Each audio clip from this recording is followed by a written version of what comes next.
వేములవాడ పట్టణంలోని little star స్కూల్లో శుక్రవారం నిర్వహించిన పోచమ్మ బోనాల వేడుకల్లో స్థానిక వార్డు కౌన్సిలర్ ఇప్పపుల మమత అజయ్ పాల్గొన్నారు. ఈ సందర్భంగా ఇప్పపుల మమత మాట్లాడుతూ తెలంగాణ సంస్కృతి సాంప్రదాయాలకు ప్రతీకగా నిలిచే బోనాల పండుగను చిన్నారులకు పరిచయం చేయడం అభినందనీయమని కొనియాడారు. తెలంగాణ ఆచారాలు సాంప్రదాయాలను భావితరాలకు చేరవేయాల్సిన బాధ్యత ప్రతి ఒక్కరిపై ఉందన్నారు. ఇలాంటి కార్యక్రమాలు విద్యార్థుల్లో సంస్కృతి పట్ల గౌరవాన్ని పెంపొందిస్తాయని అభిప్రాయపడ్డారు. కార్యక్రమంలో పాఠశాల యాజమాన్యం, ఉపాధ్యాయులు, విద్యార్థులు పాల్గొన్నారు.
మన వేములవాడ పట్టణంలో 22వ వార్డులో లిటిల్ స్టార్ స్కూల్ ఆధ్వర్యంలో పంచలక్ష్మీ అమ్మవారికి ఘనంగా బోనాల కార్యక్రమం నిర్వహించుకోవడం జరుగుతుంది. మన సంస్కృతి సాంప్రదాయాలను పిల్లలకు తెలియజేసే విధంగా ఈ మన స్కూల్లో ఈ ప్రోగ్రాం నిర్వహించుకోవడం చాలా పిల్లలందరికీ తెలియజేసినట్టుగా ఎక్కువగా ఉంది. అట్లాగే మన పరిపూర్ణ ఆశిస్తున్న సకాలంలో వర్షాలు కురిసి పాడి పంటలతో రైతులు వర్షాలు లేక ఎంతో ఇబ్బంది పడుతున్నారు. కాబట్టి సకాలంలో మన అమ్మవారి దయ వల్ల వర్షాలు కురిసి మన వేములవాడ పట్టణం అలాగే మన వేములవాడ నియోజకవర్గం అంతా కూడా పాడి పంటలతో సంతోషాలతో ఉండాలని కోరుకుంటూ, అలాగే మన ప్రభుత్వం శ్రీరన్న గారు మన వేములవాడ పట్టణాన్ని ఎంత అభివృద్ధి చేస్తున్నారో మనందరం చూస్తున్నాము. వారికి కూడా మన అమ్మవారి ఆశీస్సులతో, రాజరాజేశ్వర స్వామి ఆశీస్సులతో అన్ని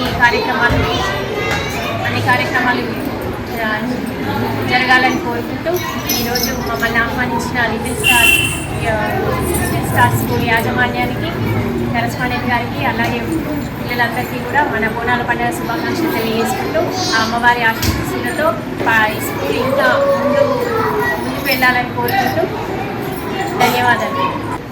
వేములవాడ ప్రజలందరికీ లిటిల్ స్టార్ స్కూల్ తరఫున బోనాల పండుగ శుభాకాంక్షలు.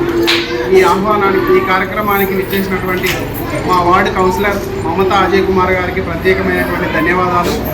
ఈరోజు మా లిటిల్ స్టార్ పాఠశాలలో బోనాల పండుగ నిర్వహించడం మాకెంతో ఆనందంగా ఉన్నది. ఈ కార్యక్రమంలో బోనాల పండుగ ఎందుకు నిర్వహిస్తాం, అసలు బోనం అంటే ఏమిటి, ఇలాంటి విషయాలు పిల్లలకు తెలియజేయడం కోసం అనేటువంటిది ఈ కార్యక్రమాన్ని చేపట్టడం జరిగింది. సో మొట్టమొదటిసారిగా ఇక్కడ బోనాల పండుగ అమ్మవారికి బోనాలు సమర్పించడం అనేటువంటిది చాలా సంతోషకరంగా ఉన్నది. వేములవాడ ప్రజలకి అన్ని ఆయురారోగ్యాలతోటి, పిల్లలు కూడా ఆయురారోగ్యాలతోటి ఆనందంగా ఉండాలని చెప్పేసి మనస్ఫూర్తిగా కోరుకుంటున్నాం.